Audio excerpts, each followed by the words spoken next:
From MLU headquarters in Philadelphia, this is Cleats and Cufflinks. Welcome to Cleats and Cufflinks. Here we are on location today. This is the MLU break room? Yeah, we're on location room? like 2 rooms away from our normal location. I'm feeling unsettled. It's almost like you'd be hallucinating something like a tiger hat. Yeah, that might be what's unsettling me. You're going to have to pretend it's not there. We're going to ignore the tiger hat for now. We'll get to the tiger hat. We'll get to the reason why we're on location. But for now, we have to start with an Something introduction. Very important. An introduction of our new sponsor. Yeah. Heavy Seas Brewing Company. Heavy out Seas of Baltimore. Brewing. Yeah. I live down in Maryland now, so yeah. I actually drink a decent amount of their beers as a beer drinker myself. I wasn't sure which part of Maryland they were from, but Baltimore seems to be right in where? Baltimore. Baltimore's the place. So Heavy Seas, great company, great beer, and we're going to get to that beer in a minute. You can see it right there. But founded by Hugh Sisson, I'm not sure I'm pronouncing that right, but I think I am. And I found a good story about him on their website when I was looking at it. So Hugh founded the company, but he started. He was going to be an actor. Mm-hmm. Was one of his things. He wanted to be an actor. He was going to head to New York and do some acting. And his father's like, "Can you stick around, help us start our new business, which is a tavern they bought called Sisson's Tavern down in Baltimore." Yeah. And he's like, "Okay," figuring it would be just like a short-term kind of thing. Get in, help with the family business. A lot of actors work behind the bar. They do. That's a normal thing. So he goes in. He goes for the first day of work, and his dad just tosses him the keys and says, "Don't F it up," and walks away.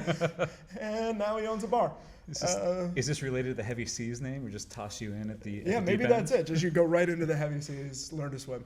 But yeah, so he ran it. He turned it into one of the premier beer bars in Baltimore at the time. Ended up converting it into a brew pub and was Maryland's first brew pub. Yeah. And then moved on and started Heavy Seas. And the culmination of his life's work, sponsoring Cleats and Cufflinks. Little known story. Cleats and Cufflinks was the goal the whole time. Yeah, he had exactly. a dream when he was about 5. Yep, he didn't know what it meant. It involved a tiger hat and a couple dudes talking, and it was very confusing. Something about Frisbee. So what are we having here today? I'm gonna go ahead and open mine. Well, so today we're having the Pounder Pills, and I will read the copy from the side here because I like doing that on beers. Named for the weight of their shot, the most common naval cannons were called, quote, 6-pounders. At Heavy Seas, that means a 6-pack of crisp, clean Pounder Pills. That's a solid pour. Yeah. You got a nice pour on there, nice color. Liking that. So we want to say, thank you to Heavy Seas. We'll be enjoying this as we talk to you today. And we want to remind everybody out there, of course, when you're consuming Heavy Seas beer, do so safely, responsibly. Don't drive afterward. I don't know about you. I'm walking home, so it should be fine. I'm taking the train. So yeah. We're in good shape there. So just our disclaimer and our reminder to everyone out there: enjoy your Heavy Seas beer responsibly. Speaking of enjoying beer responsibly. You were down at Fools Fest. Yes, past the Fools weekend. Fest. Obviously at Fredericksburg, Virginia. Yeah. Fredericksburg, Virginia. Yeah, which is also the location of multiple regionals and what have you for the club division. That's a tasty Pilsner. I like that. So down in Fredericksburg, Virginia, nice fields. I've played there number of years. Handful of times. Yeah, but I haven't played there in a while. You had good weather this weekend. Yep. And fantastic weather, actually, considering the forecast. Yep. Which is not always the case at Fools. I've slogged through some mud down at Fools Fest before. But most importantly, it provides some context to your getup. So you play. Tell us about. All right. Get up. Tell us about your team. I played with Calvin Ball this past weekend. Yeah, Calvin Ball jersey. We're all number 16. Calvin Ball established in 1985. We've got Calvin, Hobbs, some mallets for your Calvin Ball, and a volleyball, which is also a key Calvin Ball component. I love Calvin Ball. And the team is comprised mostly of people who either still live in New York or used to live in New York and don't really have the opportunity to play together. So they play on separate club teams. They have graduated and don't really play anymore, all that sort of thing. So it's a sort of a reunion team, get together, have some fun, drink some, play a little bit, come up with some goofy rules. So this is about the 8th year, I want to say, that team has been there, but it's been under different names. This is the 2nd year that we've been Calvin Ball. And the whole idea with Calvin Ball is that you get to make up rules that you then get to use in Ultimate. So in Calvin Ball, you can make up any rule. Yeah, essentially the only rule of Calvin Ball is that you can't play by the same rules twice. Bingo. and that's key for us. Yeah. No sport is more disorganized. And that's a selling point. There's a Hobbes quote. And one of the first rules that we obviously started using was the pick six, where if you intercept the pass on defense, you can attempt to run it back to the other end zone. Is that a two-hand touch situation? It depends on who you negotiate with before the game. Okay. Usually it's a one-hand touch. We've played a couple games where it was tackle, but not real tackle, not like bone-crunching tackle. Yeah. More like just wrap them up. Yeah. Yep. See what you hit what you see, that sort of There thing. you go. Yeah. Heads up tackling. We're going to get into the Pop Warner program here. Got to be defensive when you tackle, not offensive.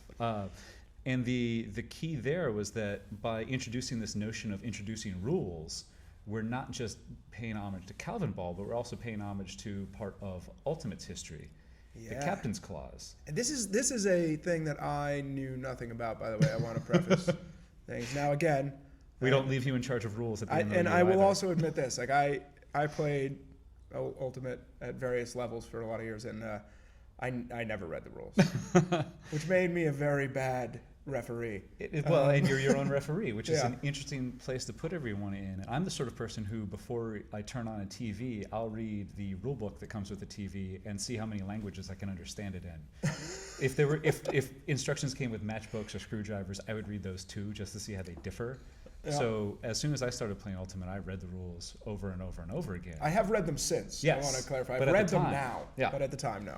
So the Captain's Clause, which is in the introduction, it's literally the third rule in the rules. Yeah, I believe you said it's capital I, period C, period section. Section 1, section C, however you want to do that. Look that up. Mm-hmm. So the quote of the Captain's Clause is, "A game may be played under any variation of the rules agreed upon by the captains of the teams involved." It's very simple. All you have to do is get your captains to agree to whatever rules you want. It's Calvin Ball. It's Calvin Ball. And the key rule that we used over this whole weekend was we had one player on our team and one player on the other team who had to wear a Calvin wig. Okay. Shock of white, like blonde hair.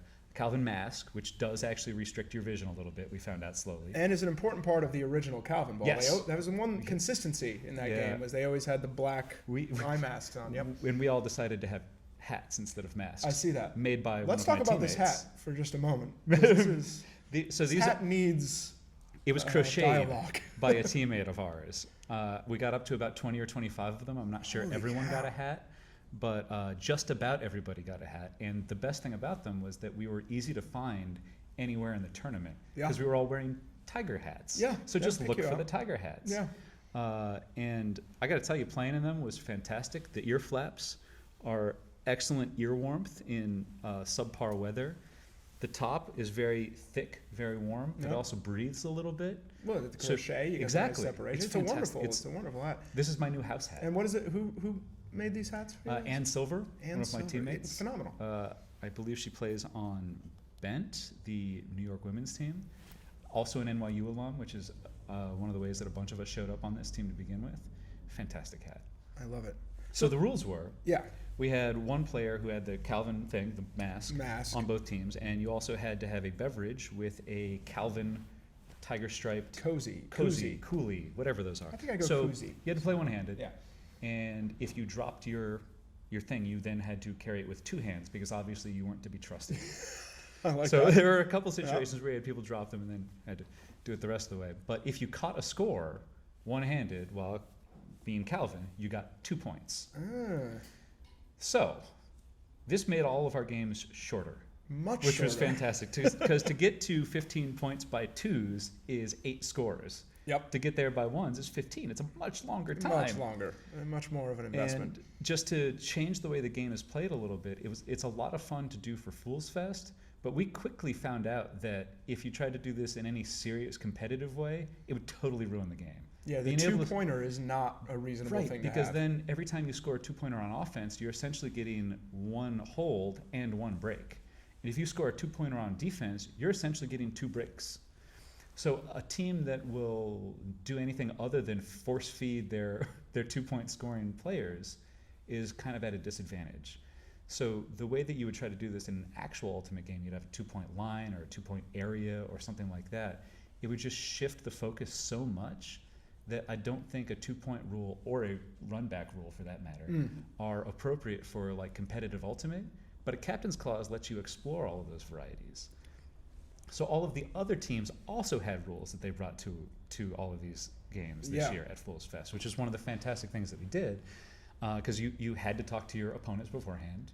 You had to figure out how all this was going to work. Hammer out the exactly. You had rule to talk set. about it, figure out who was going to do what. Some of the teams, we had an anchor, so you had an 8th player, but they had to be carrying an anchor, and only one of your teammates could move that person. So they had to stand still unless they were being dragged like an anchor. So you could play with 8, but it didn't really work that well. We had a couple other teams with 2-pointers. We had pick 6s. We had pick 6s that were worth 3 if Calvin was running it back. We had to, one of the teams made you dance after you threw a goal or caught a goal, or the goal was negated and it was a turnover. So within 3 seconds after scoring, If you forgot to dance, you had to dance. You had to celebrate. You were I like forced to celebrate. I'm a fan of that. So you had to act like you had never been there before. And we actually had a goal given back because we didn't dance quickly enough. Yes, And as you should. They were expecting that I wasn't going to be able to break out my moves, but I was dancing before it was caught. Oh yeah, I was walking off the field in style. preparing the dance. We had one of the teams made us, or made one of our best players eat a 6-inch sub at halftime. And to be fair, our guy thought it was a race, so he tried to eat it as quickly as possible, and only midway through did they tell him that it was not a race at all. Not a race. You just had to eat it. This player also got skied for the game-winning goal by our opponents by about this much, By which we about think a was about a 6-inch 6-inch sub's sub.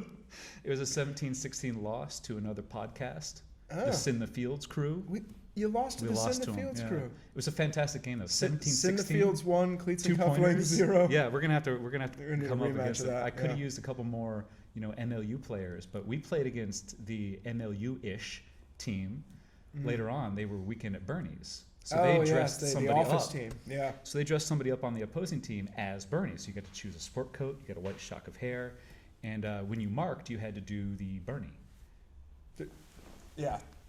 If you Little can't hard to do see in a that, chair. yeah, if Little you hard to can't do see in a it chair. on the, you They can chose me look as it the up. Bernie.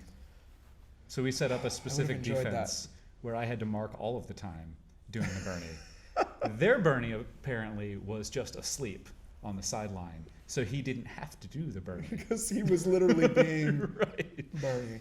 So At there's the this time. whole, Fools Fest is kind of the end of my competing season every year. So Yep. it's a nice cap to the end of that. It was nice to explore the rules with our team as well as with other teams and just see how all of that played out. We were there for as much fun as we were there to win, obviously. Obviously. There were a lot of very good players doing very silly things.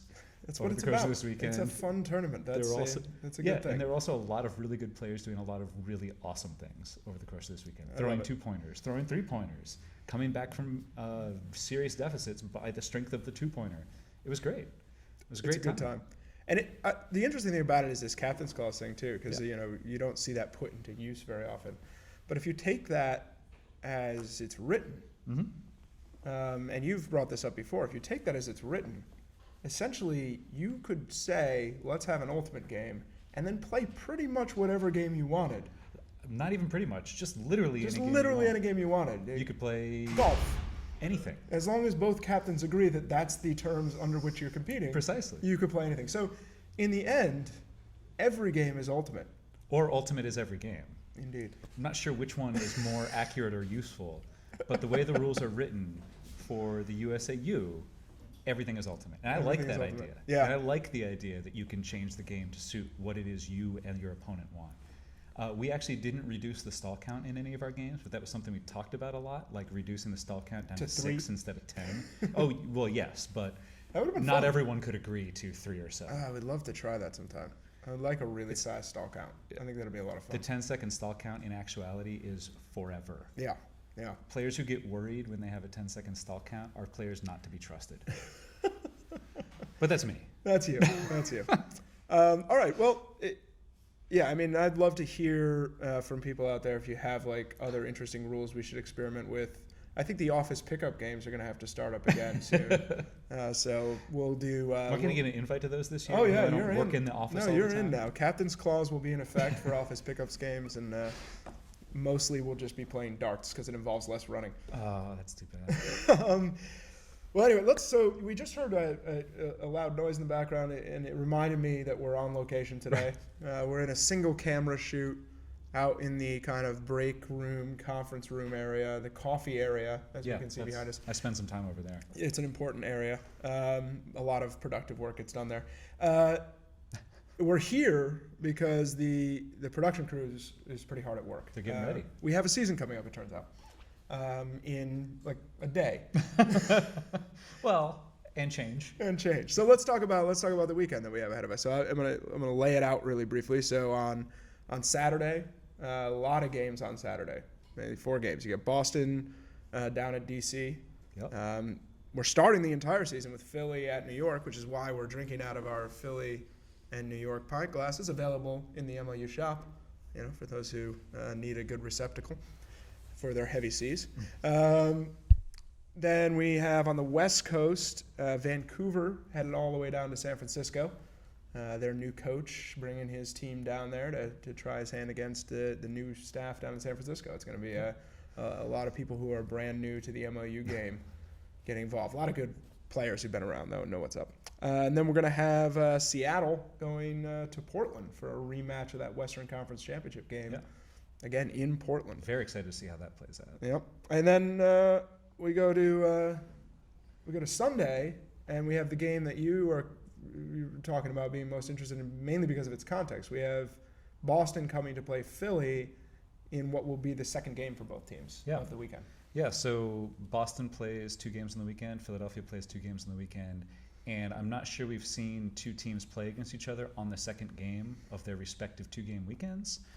And it'll be seeing changes from the first day to the second day is kind of interesting in this context, as well as seeing what positions players are in who have been there for a couple of years, both for Boston and for Philadelphia. I don't know what's coming. And you'll see that in the brunch article that's coming up this Saturday, is that one of the worst things that you can do going into a season is load up all these preconceptions and have a predetermined notion of what you think all these players are going to do, what you think the teams are going to do. The best thing that you can do is walk into the season with open eyes and take in what you actually see, not what you think you're going to see. So the preview that I'm writing is mostly about what these teams have been historically, because this is kind of the last moment you can talk about that before the season starts, and then sort of setting the table for what they can achieve over 4 years after you add up their 4-year seasons or 4 seasons together, right? Yeah. And then we see how they stack up that way. But this is the last moment where we get to talk about the past a little bit. So we're going to recap that a little bit, look ahead. I'll be doing 2 games this weekend: the Boston game versus DC and the Boston game versus Philly. I'm very excited to be working with Jeff Poster again this year. That'll be a good time. I like the work that he puts in. He enables me to talk about the things that interest me a little bit more during the games, and he brings his own excitement to it. It's really good to have somebody you work with in the booth be actually physically excited to be there. Like, it creates a better environment. I mean, he loves being there. I mean, we saw his dance from the video. If you haven't seen the Jeff Poster dance video, we'll retweet that again so you can. I'll put it this way: he's got more rhythm than I expected. Yeah, he's got a little bit. He's got a little bit of move to him. Yeah, it loosens up. I spent the weekend doing the Bernie, so you're what ready. do I know? The 2 of you are perfectly ready to go. So that brings us to the next point. So you're covering a game down in DC, and you're covering a game in Philadelphia, and we haven't made this announcement yet, but it's coming out today, so probably before this gets out to the world. We've kind of made a little bit of a shift of focus in the way that we're covering games this year, where what we're going to be doing is basically live streaming all of our games.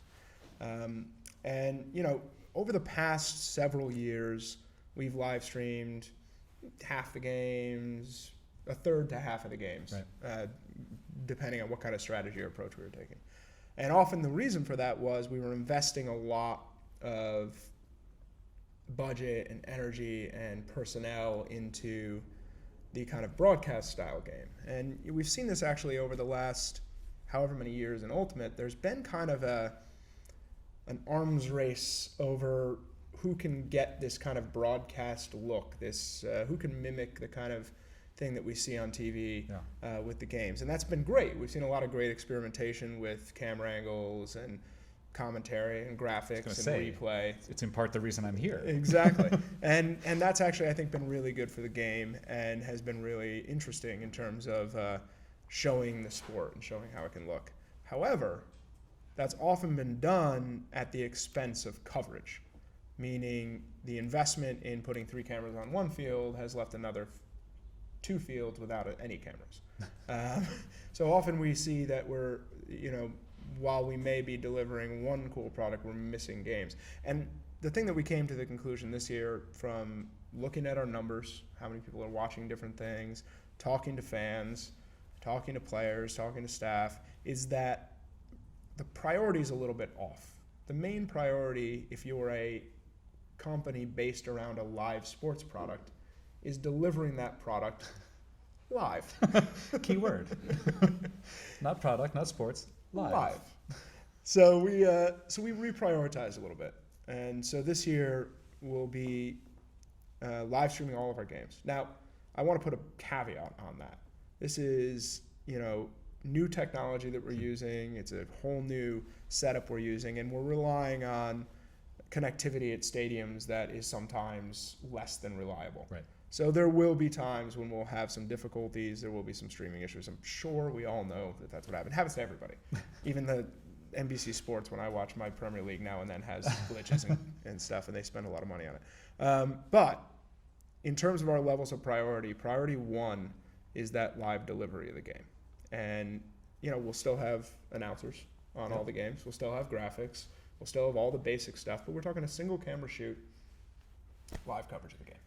And from my perspective, that's exactly what I want as a person who watches live sports.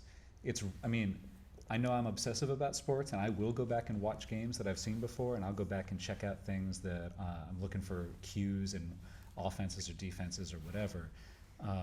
But the thing that I always want is I want to watch it as it happens, because it only happens live once, and that's the reason that you're engaged. That's the way you get surprised at times. That's the way you get caught up in the moment. You lose sort of that day-to-day thing, and you get into that sports world. Absolutely. Dan Vogel actually gave, when I brought this idea to him, and he's our West Coast guru. He's been with the league since the beginning, and just a really smart guy. But I brought this up to him, that this was the move we were thinking about making. It would mean less multi-camera coverage, more focus on the live delivery.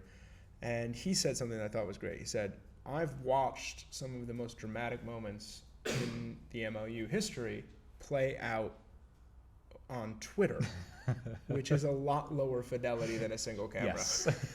As someone who was filling up the Twitter feeds in about 2013, Yep. I'm happy to have helped. Yeah, you definitely did that. I'm a text-based life form, as it turns out. Yeah, you're very text-oriented for sure.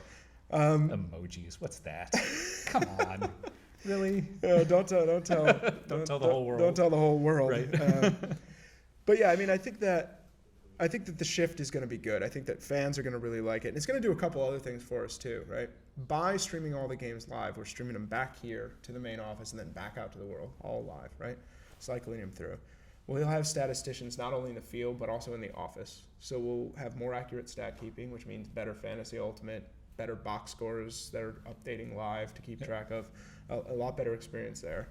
We'll have a better kind of overall second screen experience, meaning the Twitter and Facebook and ability to put clips out during the game and pictures and things. We'll be able to tie that together more. And that's perfect, because I'm, again, someone who, when I'm at a sporting event, I'm tweeting. Yeah, you're checking out what's going on. Yeah. I'm checking up on the stats. I'm trying to see if there's anything that I missed that other people are like, hey, check out this clip from the game that you are literally watching live. That you're sitting at. Right, exactly. So it's that engagement level where it's not just a passive sitting and watching. It's an engagement with the audience a little bit more. Absolutely. And we're going to be trying some new technology and new things in that mix, so everybody can see how that's going to play out for us. And then lastly, something that's kind of near and dear to your heart is we think that this kind of coverage is going to make it easier for people to write about and report on Ultimate. Well, there's two things on that. First is that it'll make it easier because it'll be live and they'll be able to follow it. So whether you're a media fan, blog, whatever, like any way that you want to talk or write about it, you can consume it and do that at the same time that the people who are doing it for MLU do it. So broadening that out a little bit. The second thing is that by streaming all of these back, my understanding is that it'll be easier to view just after the event happened. Yes. So for me, preparing what I'm going to write for the middle of the week, I can start as soon as I finish the job of announcing the game. And I can have my notes from the game in front of me and go back and watch the game again right away, so that it's all fresh, so that I have a better idea of what actually transpired during the game, what were the ebbs and flows about. And if you're a stat head or somebody who goes back and watches things obsessively like I do, you can start that process earlier. Yeah. So when you talk to somebody about the game, you can have your prepared take as soon as they have their hot take. So you can be ready to talk about ready it. to come right into the conversation. Oh, absolutely. You can tell I'm getting a little like... You're getting excited about Yeah, this. I'm legitimately getting excited about not only this, but the season in general. It's kind of been creeping up on me, but now when I start to talking about it, it's my metacognition is kicking in there, and I'm excited. You're talking about it. I like that. Yeah, I think that. Yeah, I mean, I'm very excited too. There's of course always the attendant anxieties of attempting this. I mean, let's be perfectly clear. This is a really big undertaking for us, and the production crew has done an amazing job, sort of building the technology that needs to be used to do this. You know, we're not a ESPN level production company. We're a very small organization. I haven't seen the video truck roll up yet. Yeah, the video truck is like a collection of economy cars that unloads a bunch of equipment from them. But at the same time, if we can accomplish this, I think it jumps us a level to where now we have a baseline to work from that's correctly prioritized. We're delivering things live, we're letting people experience the game as it happens, and then we can start adding back in some of the other stuff we've been experimenting with over the years. Yeah. Things like replay could come back in, and they can come back in during the season. Like, this stuff is going to get added. We'll also still have some multi-camera broadcasts. We have a deal with Comcast in Philly in the Mid-Atlantic that makes it financially viable to produce a multi-camera game. So we'll be producing some multi-camera games for Comcast, which is exciting. Broadcast TV. Broadcast TV. This is how my parents found out that what I sounded like when I was doing games was by catching me on CSN at some point. Yeah, I mean, it's exciting to be on TV, and I think sometimes people forget that was not an easy deal for us to get. Forget. Most of us don't know how that happened. Yeah, that's true. Yeah, I think internally we forget. Right. But it was a tough deal to get. We got a good relationship with those guys, and we have an opportunity to expand that relationship too. Yeah. So hopefully we'll be in more areas and more cities in the coming year. Which brings me actually to something I wanted to talk about. So, hey, go moulive.com. You can check out the live streaming stuff. Go there. It will have whatever games are coming up on the weekend will be embedded there, and then you can also see the full schedule below it. So everybody get out, moulive.com, check it out. But it does remind me that, as we're finishing up the show today, and as we're going into the season, I think the question that I wanted to ask you is, what are you excited about? You don't have a lot of time to answer, but what are you excited about? We got, well, let me see here. I'm going to check my thing. We got about 2 or 3 minutes left. I could take all of that time if I wanted to, but I'll answer it with a couple specific things that I'm excited about. Now. We'll see what you can come up with. All right. The top thing that I'm excited about, and this is the same every single season, it's the creativity of the players. Mm-hmm. Every single season, there are players that I didn't know could do the things that they do on the field.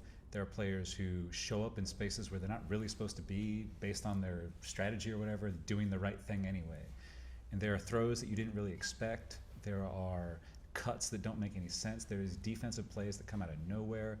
And then there's the things that you literally cannot prepare for. Like the opening week last season, Timmy Person beat a guy deep that was giving him a 10-yard cushion. It was a 50-yard sprint, and he's giving the guy a 10-yard cushion, and he beats him. I didn't expect to see that at any point in the season, and it happened the very first week.